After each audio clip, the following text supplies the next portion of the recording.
Welcome everyone to this daily Sidereal Astrology forecast. This is for Thursday, March 9th, 2017.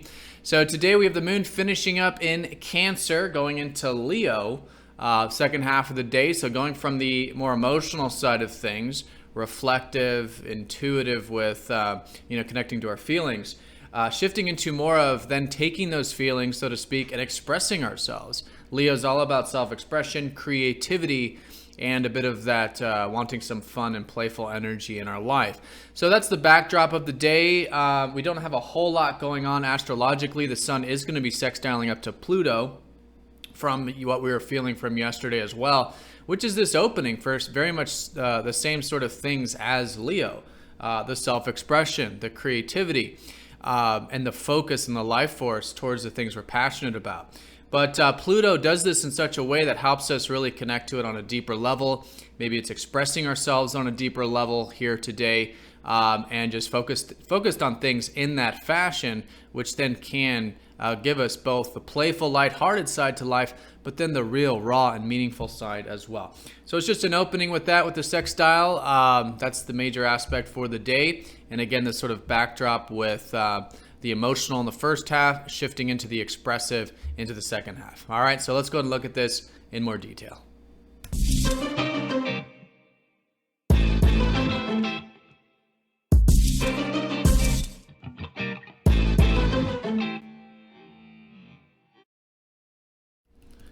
All right, so as you can see here, very simple day astrologically speaking. Not a whole lot going on, but still important to talk about. We got the moon in Cancer the first half.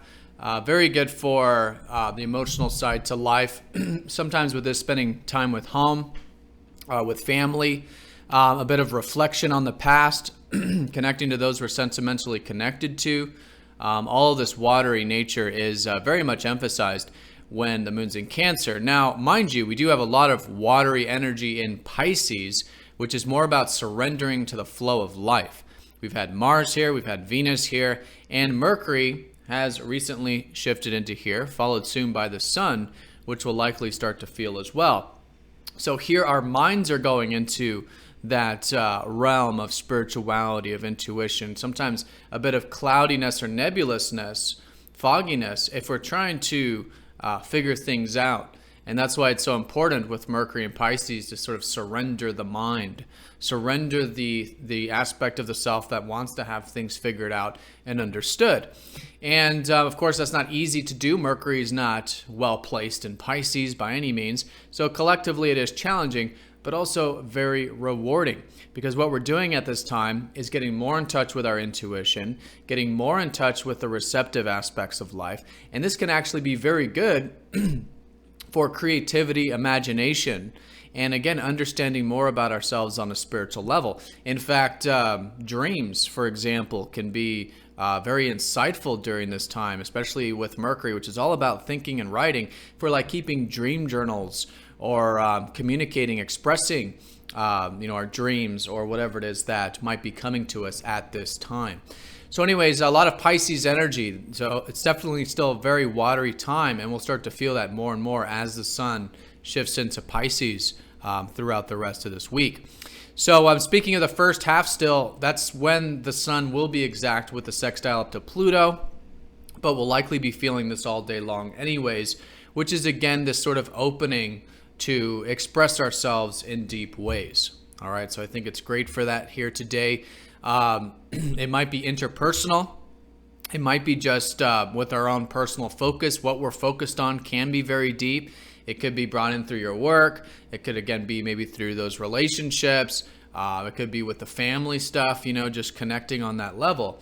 So it's not forcing us to do that, but it's an opening to do that. And I think anything that does require openness, vulnerability, depth, and maybe in an external sense, just making some transformations and changes that we feel might be, that we might be passionate to make or excited to make sometimes with the sun, or just focused on making, can be excellent with this aspect. We do have a minor lunar aspect. The moon will be trining up to Venus. So there is support here with the whole relationship dynamic.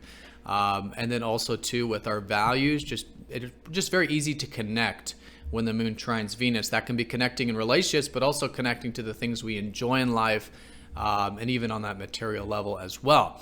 So that's the day, generally speaking. And then, as I said, the second half, we do start to feel more of the expressive energy with Leo feeling this way, feeling more of wanting to have a bit of fun and entertainment in our life, a bit of creativity perhaps. And this will be the emphasis all the way up until the full moon, which will be on Sunday.